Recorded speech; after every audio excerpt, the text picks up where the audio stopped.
up, everybody? Welcome back to my channel. I'm Janine the Alchemist. So I thought I would make a video today about what I learned in my 20s. Now, I did try to make this video before, right when I turned 30, and it was okay, but I realized that the 20s were still so fresh. I just needed to sit with it a little bit and really just marinate in all the life lessons before I actually talked about it. So here I am now at 32 years old. I wanted to make this now because I'm trying to get so many of these videos in this video project done by the time I turn 33, just as a way to teach myself discipline and dive a lot deeper with my creativity. Videos like this used to just give me so much comfort during like my early 20s. It feels good and comforting to listen to people who've gone through it before you to help you, because there was just so much going on in life at the time, and you don't really know what it is that's like going on and what you're feeling and all that stuff until you've had some time and space and experience under your belt. So since this kind of video was like always super comforting to me, I really just wanted to make it. I'm gonna do 10 things, one point for each year that I was in my 20s. Number one, how people behave is how they feel. Actions speak louder than words. Just let that sink in. Now, you can give grace here a little bit, but as you get older, I know that there are some small exceptions to this rule and circumstantial things, but how people act is how they feel, and no matter what they say, what they do is how they feel. It's not always malicious, but it's just one of those things where we behave in certain ways, whether or not we mean to, or whether or not we feel comfortable doing what we're doing.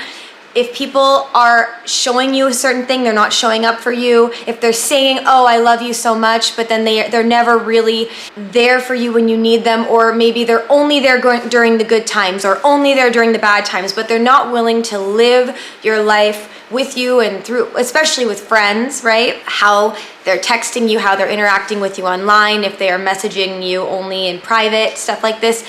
How they are acting is how they feel. If people change how they act when other people come around, that means something. Which brings me into the next one. Your anxiety means something. I've learned through just like my life and just diving deep into all this stuff that, you know, I used to carry these feelings around with me, these like, I always just felt this like horrible, like foreboding anxiety in my early 20s. And I never would really know, like, why do I feel drained from certain people, or how you feel when you're with someone, it means something. If you get anxiety about a certain person or a certain situation and you're thinking about it, you're up at night and you can't let it go, you're not crazy.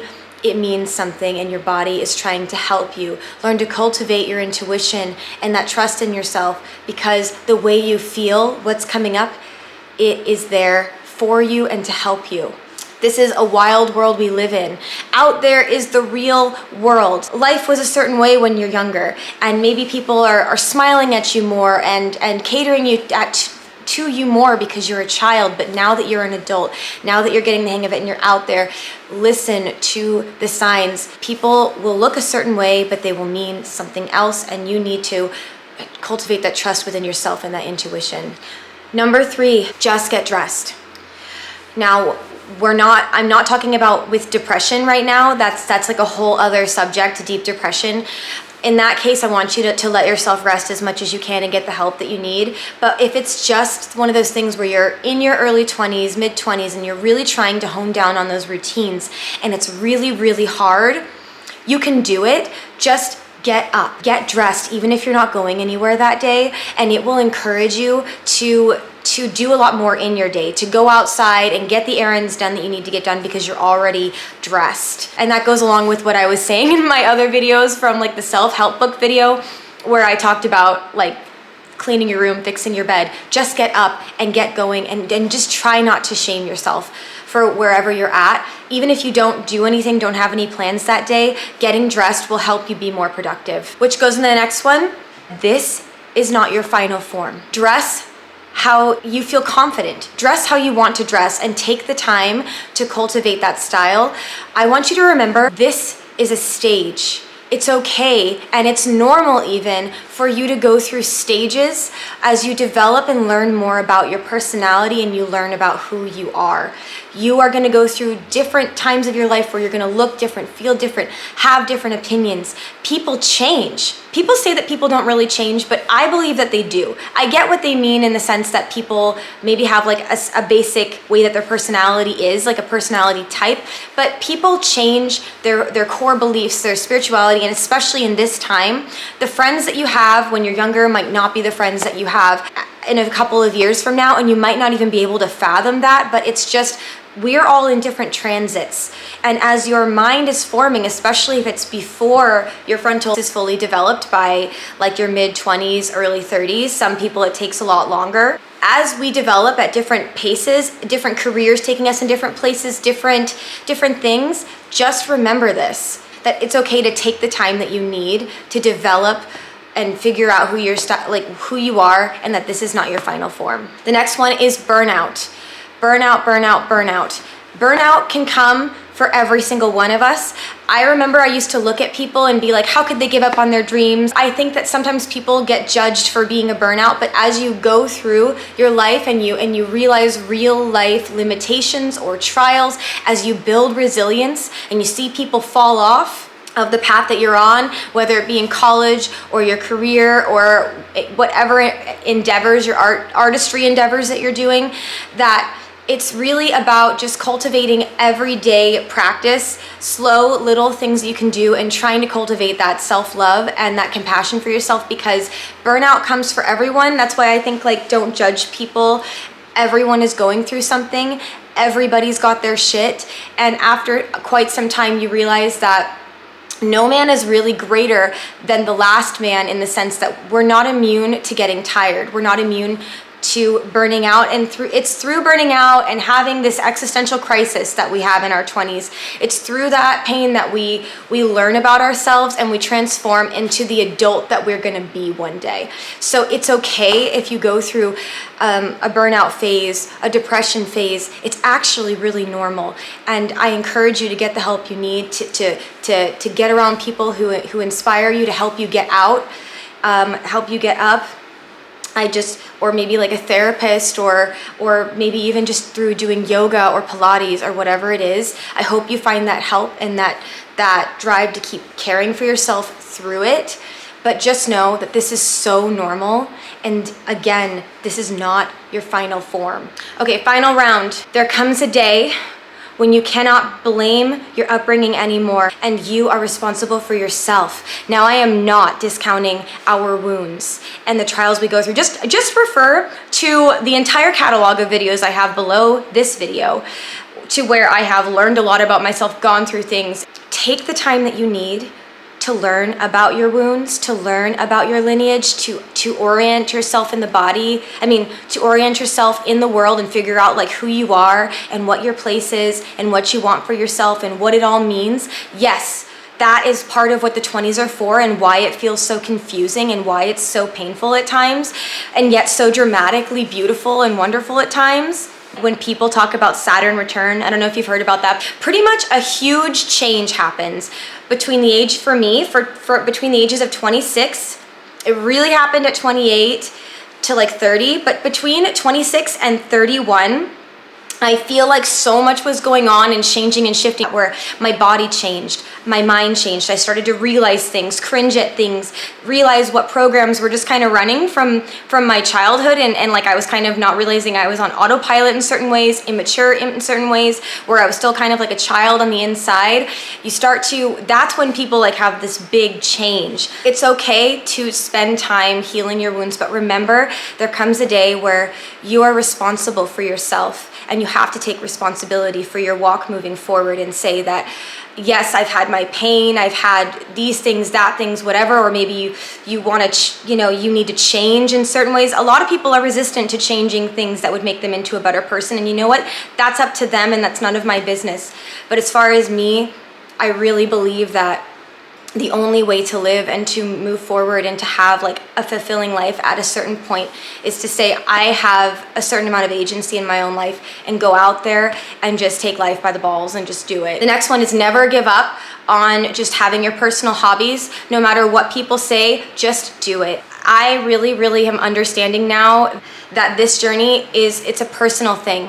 working on yourself, doing your own business stuff. Like I started my own business just because I was a stay-at-home mom. I didn't go to college, and I saw my friends getting degrees, and I was like, you know what? I can still make something of myself. I could still live life to the fullest, and I'll be damned if I'm not the mother I wanted to be. So it's like I always wanted to be a really good mom if I could try, and I fail, but I do my best, and I tried to make that a part of my life at the same time as having a career and having a business. That's just kind of what happens with stay-at-home moms. But sometimes I'd be around people. I went and I tried to be so successful, apply myself, because I thought that that's what I was supposed to do, and I thought that that's what everyone was doing. But by the time I received my success, by the time we moved into our beautiful house, I realized that the numbers got smaller and smaller of the people around me, that some people just can't handle your success. Sometimes your path in life, your spiritual path or whatever it is, will draw you away from other people,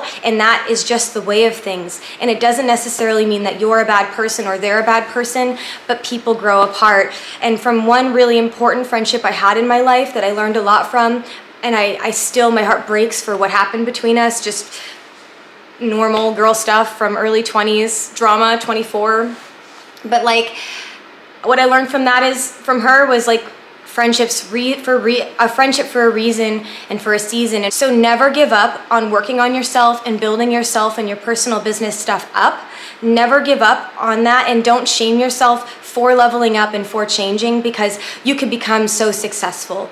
You could become beautiful. You could have the things you want, and it's not going to give you, it's not going to make people like you the way that you think. I lost friends the more successful I became. I lost friends and had a lot of problems as I healed, and I realized that that's just normal, and that's how you figure out like who your real friends are. You have to just keep working on yourself, especially in this world where we're just all on that grind, or with moms where you can lose your sense of identity.